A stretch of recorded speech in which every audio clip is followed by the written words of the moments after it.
Hey, hey, hey, bonsoir et bienvenue amis supporters de l'Olympique Lyonnais et bienvenue dans Well Night System spécial. Tous les soirs un invité spécial à 17h30 et ce soir on reçoit le grand, il grande Fabio Grosso. Bonsoir Fabio et bienvenue à toi. Bonsoir à tous. Merci pour m'avoir appelé. Mais je t'en prie Fabio, c'est un vrai plaisir, on te remercie, on est très fiers de te recevoir dans Well Night System et au nom de toute l'institution, je voudrais te remercier parce que tu as fait partie intégrante des grands succès de l'Olympique Lyonnais, puisque quand tu arrives très vite, vous êtes champion de France en 2008. Après, ça a été un peu plus compliqué. Juste pour nous expliquer, Fabio, comment, quand on arrive de l'Inter de Milan, qu'on est fraîchement champion du monde, on se retrouve à l'Olympique Lyonnais, parce que nous, à l'époque, je m'en souviens très bien, on avait un champion du monde, quoi. Ça n'arrive pas toutes les années. Ben, moi, j'ai toujours aimé de faire une expérience loin de l'Italie et j'ai cette envie. Et quand il est arrivé à Lyon, c'était un Lyon. Et il y a une grande société, il y a un grand président. Et pour moi, ça a été vraiment important de faire ce choix-là parce que j'ai passé 2 ans magnifiques pour moi. Je me souviens de tous. Et j'ai été très heureux de faire partie de ce club-là parce que c'était un moment important pour ma carrière. Est-ce que ça a été un électrochoc, quelque chose, un grand changement que de venir jouer dans le championnat français, toi qui avais essentiellement connu la Serie A italienne et évidemment la nationale? Mais moi, j'aime bien découvrir des choses, des nouvelles choses, donc nouvelles. Et, et pour moi, c'était magnifique. Je le dis, mais je le pense, je le sens. Ça a été important pour moi. J'ai connu des copains, comment on dit, quand je disais copains, c'était pas bien. Comment on Copain. dit Si, si, des si, copains? tu te souviens, tu Excuse-moi te pour mon souviens. français, mais j'ai Il est plus très entraîné bien. mon français depuis longtemps. Donc, Il est très bon ton français, ne j'ai fait, t'inquiète pas. c'était une année, j'ai dit, ce sont 2 années magnifiques dans une ville où j'ai vécu avec ma famille. J'avais un enfant, maintenant j'en ai deux. Je suis revenu de plusieurs fois et chaque fois que je reviens, pour moi, c'est quelque chose d'important. Je me souviens et je vis quelque chose de bien. Fabio, on a tous le souvenir évidemment des titres de champion de France. Tu en as fait partie intégrante. Et Stéphane du musée de l'Olympique Lyonnais, que j'appelle la Bible, m'a fait part d'un match où finalement, c'est peut-être grâce à. C'est pas un grand buteur, hein, Fabio, c'est pas ce qu'on demande à un latéral gauche, mais c'est un match à quelques journées de la fin, peut-être trois ou À quatre. Sochaux. On me dit Strasbourg, où tu marques un but Strasbourg, contre. Strasbourg, oui, c'est vrai, c'est vrai, c'est vrai. Et c'est Bodmer qui te donne le ballon. Et c'est peut-être, selon Stéphane, le but qui va permettre à l'Olympique Lyonnais d'être champion de France. Est-ce que pour toi, c'est juste? C'est vrai, je me souviens, à la fin, on a fait une grande fête parce que on avait fait, on était loin de la deuxième place, on était avant la deuxième, de beaucoup de points, et après, on était presque repris, donc à la fin, on avait un petit peur de ne pas arriver à ce titre-là, mais Mhm. on a réussi à la fin à les gagner. C'était très important parce qu'on a fait les premiers trophées quand je suis arrivé. C'était les trophées des champions. On a tout de Mhm. suite gagné. Après, on a fait cette grande promenade avec le championnat et on a mis la ciliegina en italien, la Mhm. ciliegina sur la torta. C'était avec la Coupe de France. On a vécu une année vraiment importante sur plusieurs situations, et dans la vie et dans le foot.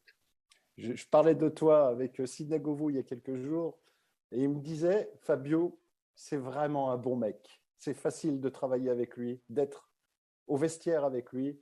Et il m'a aussi dit que parfois, lorsque on te disait Fabio fait ça, Fabio fait ci, etc., toi tu disais oh, campione del mondo.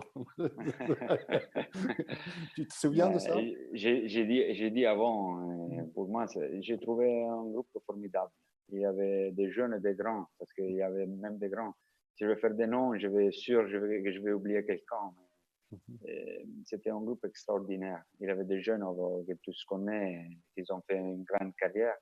Il y avait des grands qui avaient déjà gagné plusieurs championnats avec cette équipe-là, qui sont tout de suite mis dans la position d'être tranquille et de jouer comme chacun savait faire. Donc, avec quelqu'un, on s'est vu quelquefois, mais dedans, je pense que tous nous, on a des sentiments particuliers parce que on a vécu vraiment 2 années importantes.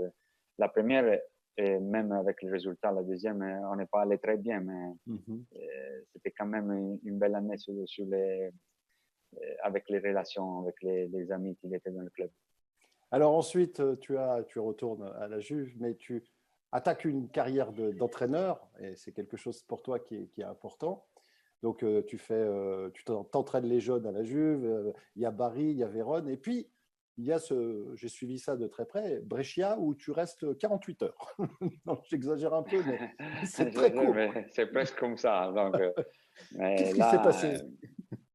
On a fait, moi j'ai rentré en Italie, j'ai fait 3 ans avec la joueur, encore comme joueur. Et après, j'ai laissé le foot parce que j'avais plus envie. Je voulais voir je voulais voir quelques autres objectifs. Ouais. Je voulais plus être un vieux joueur, mais j'essayais d'être un jeune entraîneur. Donc, j'ai commencé à travailler pour ça. Et le club de la Juve, après un an que j'ai rien fait, il m'a donné cette opportunité. Et on a fait des ans importants. J'ai eu l'opportunité de partir, aller entraîner en Ligue 1, mais c'était pas le bon moment pendant ces 3 années. Tu avais l'opportunité d'aller entraîner en France? Non. En France, jamais avant.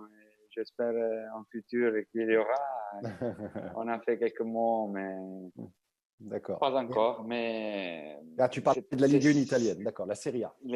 Si, excuse-moi, la Serie A italienne. Je t'en prie. Donc, après, j'ai décidé de partir. J'ai fait 2 expériences magnifiques, difficiles, parce que la Serie B italienne, c'est pas facile, je pense. Partout, il est difficile. Mais je suis parti à une grande ville, Bari, qui avait beaucoup de difficultés, mais on a réussi à faire un grand championnat. Après, je suis allé à Verona, notre grande ville et club avec une grande histoire. Grand. Et cette année, j'ai fait cette expérience. Beaucoup de gens ils m'ont dit, t'as fait une faute, mais je pense jamais comme ça. Avant, on ne peut pas savoir si c'est une faute ou si c'est la chose meilleure. Après, je peux dire que j'ai fait une choix un peu frettolosa, comme on dit. Dangereux. Non dangereux, avec... Dire en italien? Tout de suite, frettolosa, tout de suite. Ah, d'accord, pardon. Tout de suite, tu sais, c'était pas choisi bien ou mal, mais tout de suite, trop vite. Trop rapide. Mais ça a été quand même une belle expérience.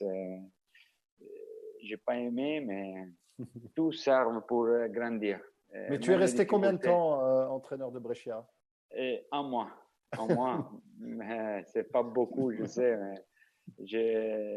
j'aurais aimé entraîner en Serie A. J'ai eu cette opportunité. C'était un club qui avait des difficultés avec des résultats. C'est pas facile, la Serie A. C'était au fond. Avec un président qui est génial, mais qui a fait dans cette histoire beaucoup de changements. Je le savais, mais j'ai pris les risques parce que je suis comme ça, j'aime toujours prendre des risques. Mais j'espère que dans le futur, il y aura... Tu pourrais venir entraîner à Lyon, par exemple, ça serait un rêve fou. Mais là, ça fait partie de, comment on dit, chacun il a ses rêves dans la tête, non? Et revenir dans un club comme ça, c'est sûr que ce sera un point d'arrivée pour beaucoup de gens, même pour moi. Et je sais comment il se passe les situations là, donc on ne sait jamais. Fabio, on va accueillir dans cette émission des téléspectateurs qui ont des questions à te poser. Ils ont composé le 04 84 80 69 deux fois. Et c'est Julien qui vient nous rejoindre. Sois le bienvenu, Julien. Salut Bart, salut Fabio. Salut Julien. Déjà trop heureux et fier de pouvoir parler à un champion du monde. Premier Italien de l'histoire de l'OL, je crois. Exact. Donc j'avais une question pour toi, Fabio. Quel est l'attaquant qui t'a le plus impressionné en Ligue 1? On l'avait à la maison.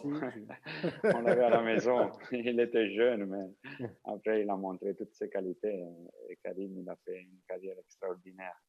Et ça se voyait déjà qu'il avait des qualités extraordinaires. Il a montré, il continue à montrer pendant toute sa carrière. Donc, en 2007-2008, déjà, Fabio, tu es sûr que ça sera une star, un très grand joueur, ou tu penses qu'il peut devenir un grand joueur? mais dans le foot, on ne peut jamais dire, mais on le peut voir. Donc, ça se voyait qu'il était très, très fort, mais il y avait même d'autres qui avaient des qualités. Et après, dans le foot, c'est chaque jour, continuer et travailler, et essayer d'améliorer. Parce que quand tu as des qualités comme il avait Karim, si tu continues à travailler, c'est sûr que dans un moment, tu vas l'expliquer à tout le monde. Et il a fait ça, et il a fait une carrière extraordinaire. Je suis très content pour lui. Merci beaucoup, Julien, pour ta question. Est-ce que tu es satisfait? J'aurais une autre question, si c'est possible, Bart. Allez, rapidement, on y va. Cadeau. Il a parlé de Karim Benzema, qui était à l'Olympique Lyonnais, mais est-ce qu'il a un autre attaquant dans le championnat de France qui l'a impressionné hors Olympique Lyonnais? En dehors de l'Olympique Lyonnais, Fabio, est-ce que tu te souviens? Quand j'étais là ou maintenant?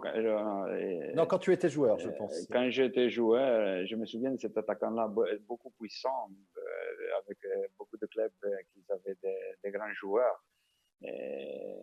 Batafimi Gomis, qui après il est devenu notre coéquipier, c'était même un joueur qui avait des grandes qualités. Et tu n'aimais pas défendre contre lui, c'était compliqué à l'époque? C'était pas facile en France, parce qu'il y avait des joueurs beaucoup puissants. Chaque équipe, il montrait ses qualités. Et c'était difficile de faire ce qu'on a fait la première année. Et la deuxième année, il a montré, parce qu'on a eu beaucoup plus de difficultés. Cette club-là, je pense, il a la structure qui lui permet de rester toujours au niveau, même si on gagne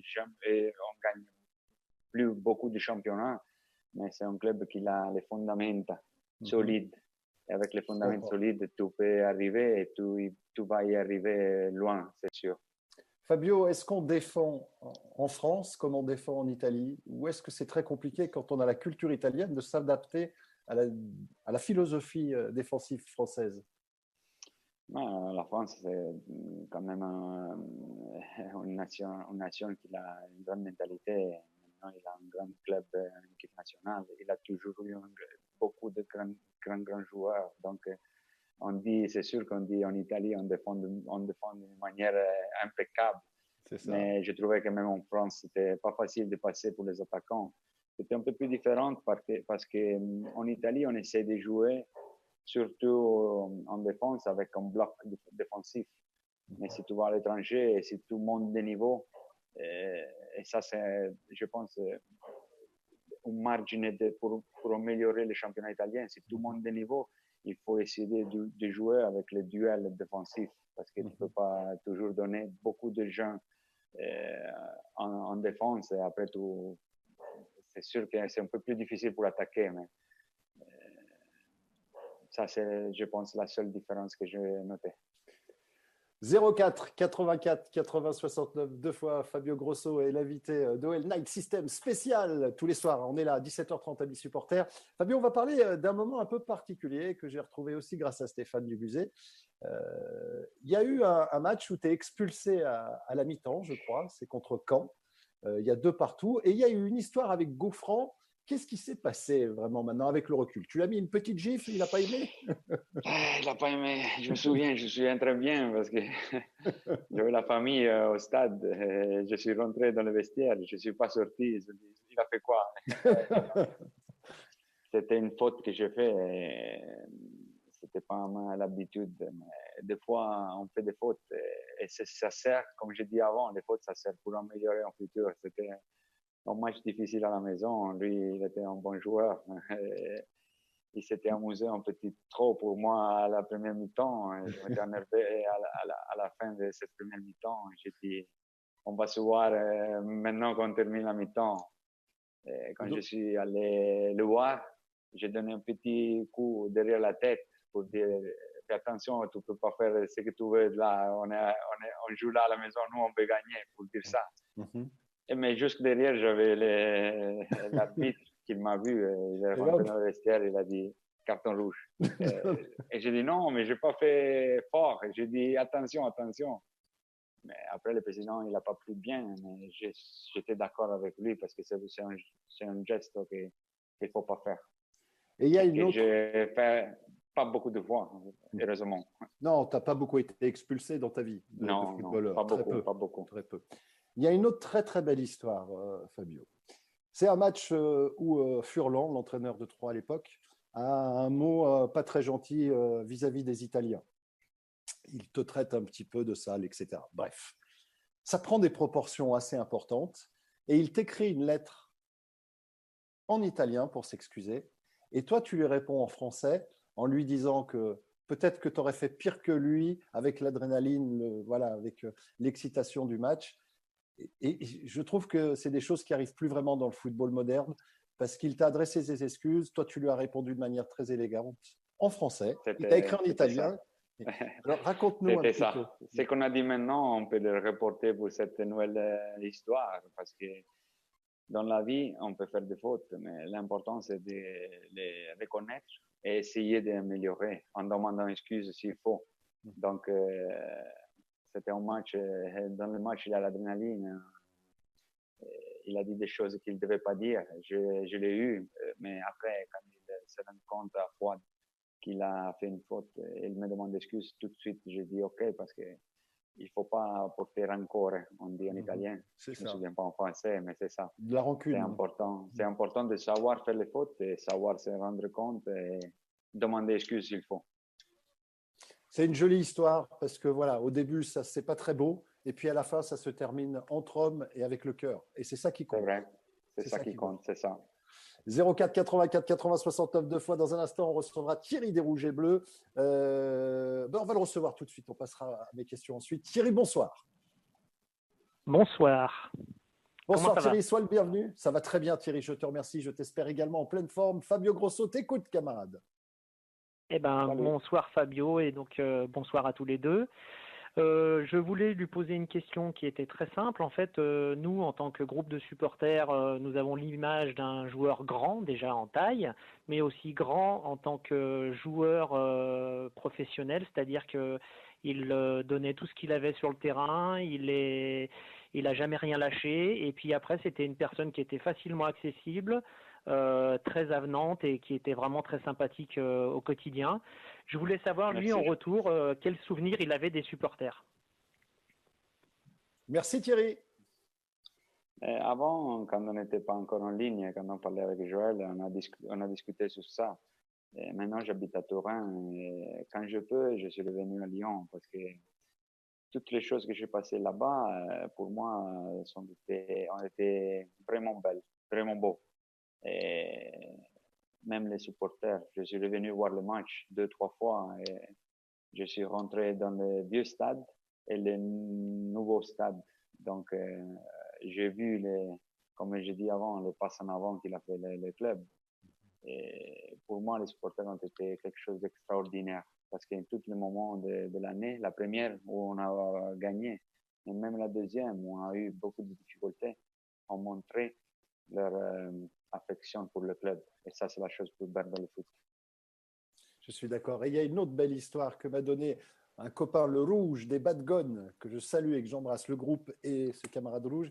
Il m'a dit qu'un jour, tu as été invité au local des Bad Gone et que tu as fait un foot avec les enfants dans le local. Tu étais libre de venir ou pas, hein, ils ne t'avaient pas obligé. Toi, tu as dit oui, je viens. Et tu as fait un petit match de foot avec les enfants, 2 contre 2 ou 2 contre 1 dans la cour. Tu te souviens de ça?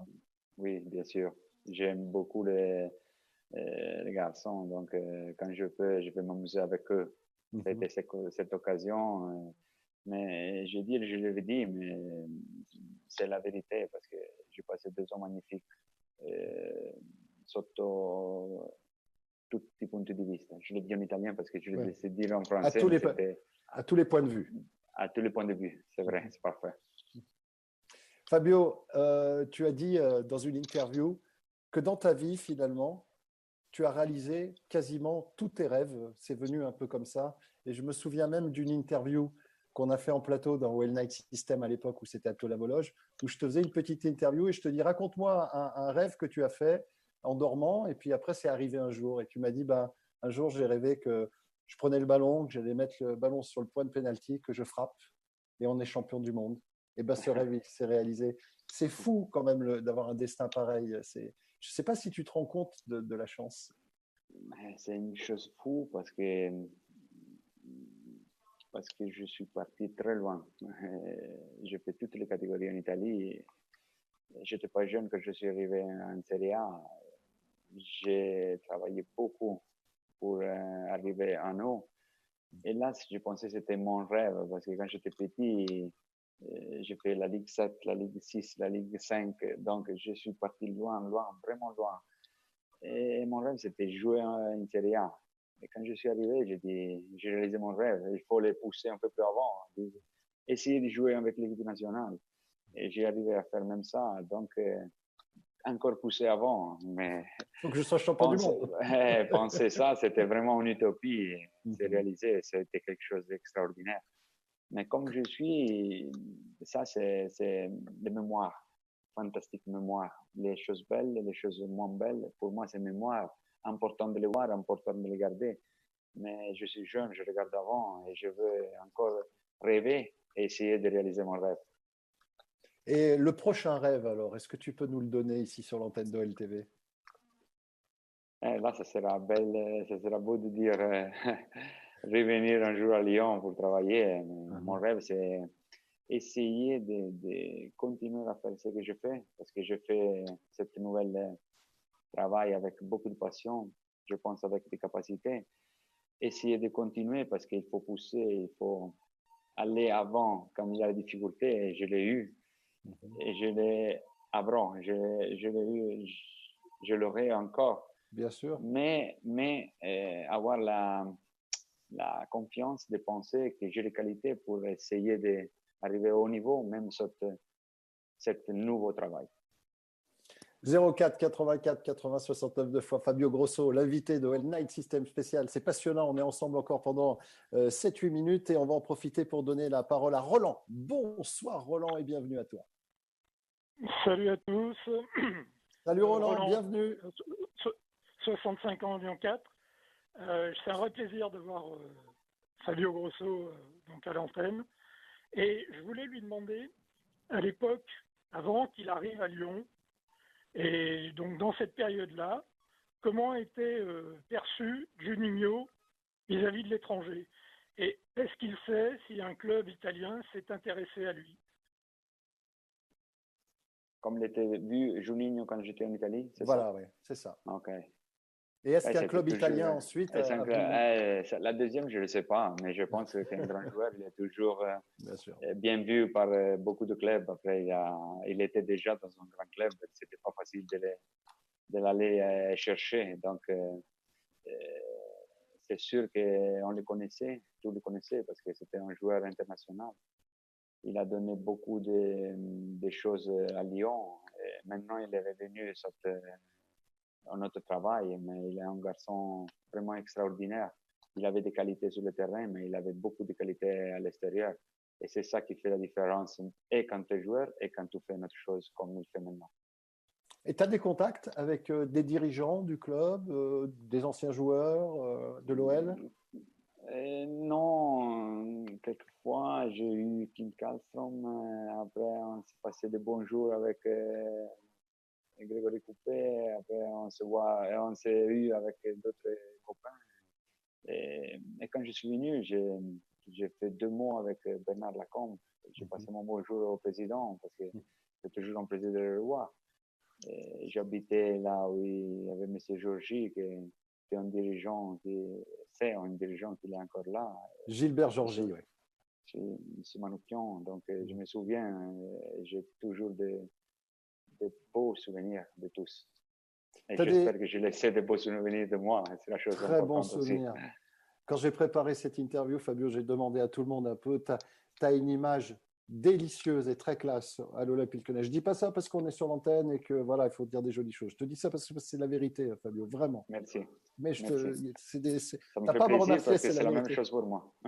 C'est juste la vérité. Et le président Aulas a la réputation de vouloir toujours gagner, mettre la pression, etc. Est-ce que tu aurais une petite anecdote, quelque chose à nous dire sur le président, sur quelque chose qu'il a fait, etc. Tu as un souvenir que tu as, je ne sais pas. Président, il y a beaucoup de choses qui me souviennent de lui, parce que c'est un président, un manager vraiment important. Je me souviens de la difficulté de la deuxième année parce que les gens, tu les vois vraiment quand les choses sont difficiles. Parce que quand c'est facile, des fois, c'est facile pour tous aller avant et être bien avec tous. Mais dans la difficulté de la deuxième année, il était toujours présent et il a essayé d'aller vers l'avant. Et c'est ça la qualité plus importante qu'il a parce qu'il est lungimirante et il a beaucoup d'idées de construire ce qu'il est en train de construire. Parce que je suis revenu jouer avec les jeunes contre Lyon Juventus. Et j'ai vu les nouveaux centres d'entraînement, j'ai vu toutes les choses qui fait partie de cette image-là qu'il a le président. Il veut devenir grand, il est grand, et il veut toujours continuer à être un petit plus grand de comme il est maintenant. Fabio, tu parlais de la Juve il y a un instant. Tu sais qu'on est en ballottage favorable, comme on dit. On ne sait pas quand le match va avoir lieu, le match retour, etc. Pas facile. Est-ce que tu as regardé le match, j'imagine, je pense, Bien sûr. Quel sentiment t'a laissé cette équipe de l'OL et quel sentiment tu as eu de l'équipe de la Juve sur cette première rencontre? Moi, j'ai vu, il avait une atmosphère comme il était. J'ai revenu derrière. Donc, dans des grands matchs que nous avons fait, même en Ligue des Champions, on n'a pas eu la chance. On a rencontré à huitième, 2 fois sur 2, les champions finales, de Barcelone et Manchester United. C'était pas facile. Mais l'ambiance, je me souviens de cette match-là, c'était une ambiance formidable et je l'ai revu dans le match contre la Juve parce que l'agent, il a poussé fort l'équipe, qu'il a fait un grand match et il a porté à la maison la première mi-temps. C'est pas facile parce que de l'autre côté, il a un club qui il est plein de grands joueurs. Il a l'expérience de ce match-là. Donc, après, il a eu cette émergence-là qu'il a tout fermé. Mais je pense quand il va rentrer, revenir jouer, ce sera un match beau de jouer et beau de voir. Est-ce que tu penses que l'OL, alors c'est difficile parce que ton cœur, même si tu es passé par l'OL, ton cœur il est forcément un peu plus à la Juve, normalement je pense. Est-ce que tu penses que Lyon, si le match a lieu, a des chances de se qualifier ou que ça sera objectivement compliqué? Il a toujours des chances à jouer parce que même maintenant, Lyon, il n'a pas fait un grand championnat, mais il a dans son club des jeunes qui ont monté comment on dit, la CFA. De la CFA, c'est ça. Il a d'autres joueurs forts. Il a eu pas de chance avec des blessures importantes dans des positions importantes de l'équipe. Mais match de football, il faut toujours le jouer. C'est quand même difficile de le gagner. Donc, avec un avantage de 1-0, je pense qu'il a la chance, Lyon, d'aller chercher un grand résultat parce qu'il a joué, je répète, il a vraiment un grand club. C'est juste. Le championnat français n'a pas une grande réputation en Europe.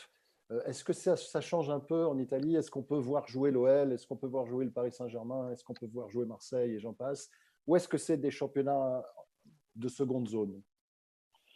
Mais, comme on dit souvent cette phrase-là, qu'il n'est pas ce championnat, un grand championnat, mais j'ai eu la chance d'être là et j'ai vu que c'est pas vrai.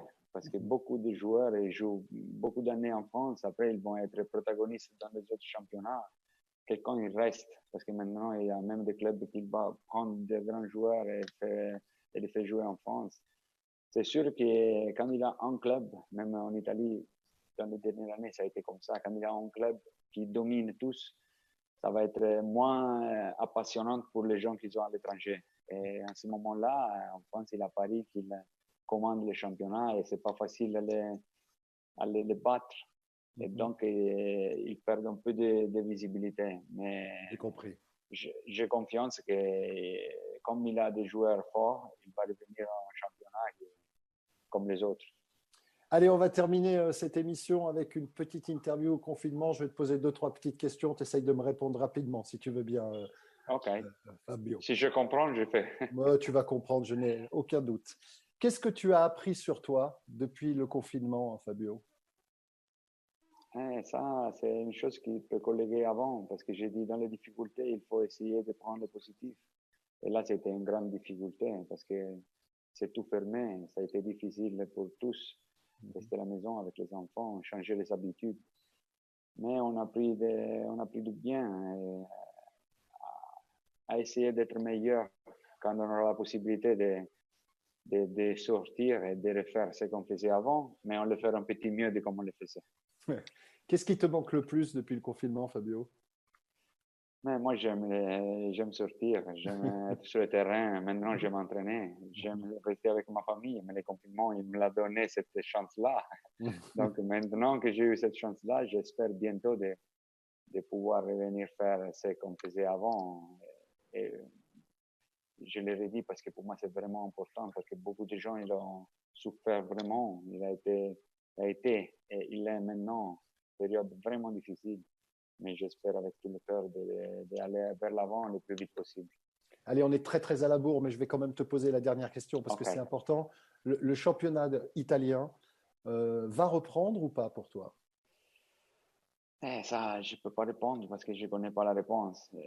Tout le monde l'espère qu'il va répondre parce qu'en Italie, mais je pense même dans les autres nations, c'est très important parce qu'ils mettent dedans beaucoup de gens, ça travaille beaucoup. Ce n'est pas seulement les joueurs qui font les championnats, c'est tous les gens qui sont autour des championnats qui vont, et ça pousse beaucoup l'économie de chaque nation. Donc, j'espère en gardant la sécurité de la santé des gens, j'espère bientôt tous les championnats vont reprendre parce que c'est une chose importante, je pense, pour tout le monde. Mais les dernières informations en Italie concernant la reprise? Les dernières informations, on commence depuis avant-hier, on commence petit à petit, un joueur après un joueur après un joueur, aller au centre d'entraînement pour s'entraîner.